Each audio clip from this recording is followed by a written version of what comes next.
के लिए बहुत कुछ है, तो मेरा आपसे निवेदन है कि थोड़ा अधिक समय दिया जाए।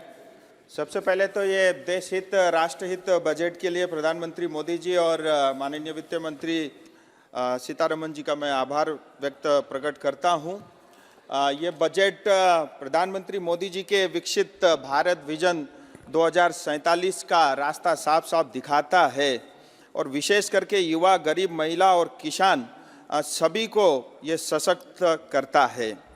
सर, 2014 में जब प्रधानमंत्री मोदी जी ने देश का बागडोर संभाला, तब देश फ्रेजाइल 5 के नाम से देश के ऊपर एक कलंक था, एक टैग था। पॉलिसी पैरालिसिस से लेकर के हाई एनपीए से लेकर के हाई इन्फ्लेशन से लेकर के घोटाला, करप्शन और चरमराती अर्थव्यवस्था विरासत में मिली थी। लेकिन मोदी जी के विजन, नीति और नियत के कारण हम आज गर्व से ये कह सकते हैं कि दुनिया में सबसे बड़ा और तेजी से आगे बढ़ता हुआ अर्थव्यवस्था भारत बना है। और फ्रेजाइल 5 के बदले आज जो है ब्राइट स्पॉट के रूप में भारत जाना जाता है। जबकि इसी दौरान कोविड की महामारी का सामना भी करना पड़ा, यूक्रेन और रशिया के बीच में युद्ध हो या अनेक ग्लोबल डिस्टर्बेंसेस भी इस दौरान में रहे। बजट के कुछ खास बातें मैं आपके समक्ष रखना चाहूँगा। 5 साल में 2 करोड़ लोगों के लिए नए घर, 3 प्रमुख इकोनॉमिक रेल कॉरिडोर, इंफ्रास्ट्रक्चर के ऊपर में 11 लाख करोड़ से ज़्यादा का बजट, और जहां यूपीए ने 10 साल के अंदर में 12 लाख करोड़ खर्च किए थे, आज मोदी जी के नेतृत्व में 40 लाख करोड़ से ज़्यादा का जोर जो है इंफ्रास्ट्रक्चर पे दिया गया। डिफेंस सेक्टर में भी बजट बढ़ा करके जीडीपी का 3.4% किया है। 44,000 वंदे भारत जैसे जो है रेल के कोचेस बनेंगे। आयुष्मान भारत कार्ड अब आंगनबाड़ी और आशा वर्कर को भी मिलना शुरू होगा। और विशेष करके युवाओं को ध्यान में रखते हुए स्टार्टअप में भी 1 साल की अतिरिक्त छूट दी गई है।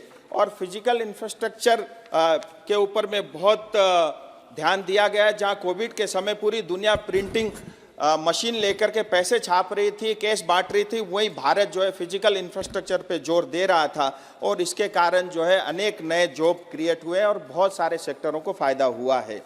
हमारी सरकार ने 34 लाख करोड़ से ज़्यादा का रकम डीबीटी के माध्यम से प्रदान किया और इसके कारण 2,75,000 करोड़ से ज़्यादा के पैसे गलत हाथों में जाने से बचे हैं। फेक बेनिफिशियरीज हटे हैं, मिडल मैन सिस्टम बंद हुआ है, कट मनी सिस्टम बंद हुआ है।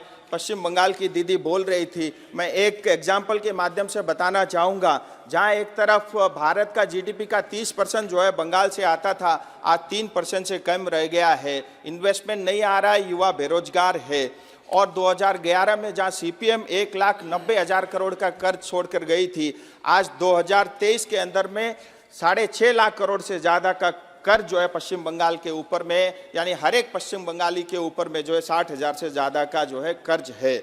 और इनका रोल मॉडल देखिए, करप्शन और भ्रष्टाचार का कैसा होता है। मनरेगा के बारे में बोला जाता है पैसा रोका है, लेकिन मैं आपको आंकड़े के साथ कहना चाहूँगा, 10.5 करोड़ की आबादी पश्चिम बंगाल की है, जहाँ जॉब कार्ड जो है घर से एक ही को मिलता है, 18 से कम आयु को नहीं मिलता। उसके बावजूद भी 3,78,00,000 जो है जॉब कार्ड पश्चिम बंगाल में बने। जैसे आधार को लिंक किया, तुरंत घट के जो है 1.5 करोड़ से ज्यादा जो है इनके फर्जी कार्ड जो है बंद हुए।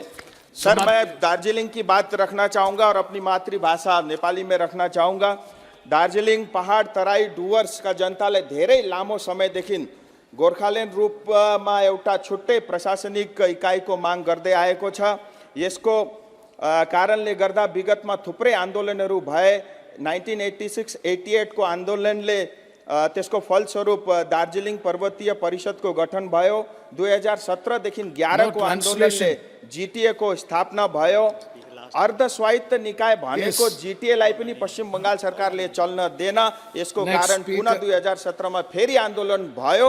हाम्रो क्षेत्र राष्ट्रिय सुरक्षाको दृष्टिले पनि अत्यन्त संवेदनशील छ। हाम्रो क्षेत्रसँग 4 वटा राष्ट्रहरू बंगलादेश, नेपाल, भुटान र नजिकै चाइनाको सिमाना पनि जोडिएको छ। विगतको दशकमा हजारौं रोहिंग्या अनि अवैध हजारौंको संख्यामा இந்த அவையில் எனக்கு பேசுகிற வாய்ப்பளித்த என்னுடைய தலைவர் தளபதி அவர்களுக்கு நன்றி தெரிவித்து, தமிழ்நாட்டின் முதலமைச்சருக்கு நன்றி தெரிவித்து, தமிழினத்தின் தலைவர் கலைஞர் அவர்களையும் திருமிகு முரசொலி மாறன் அவர்களையும்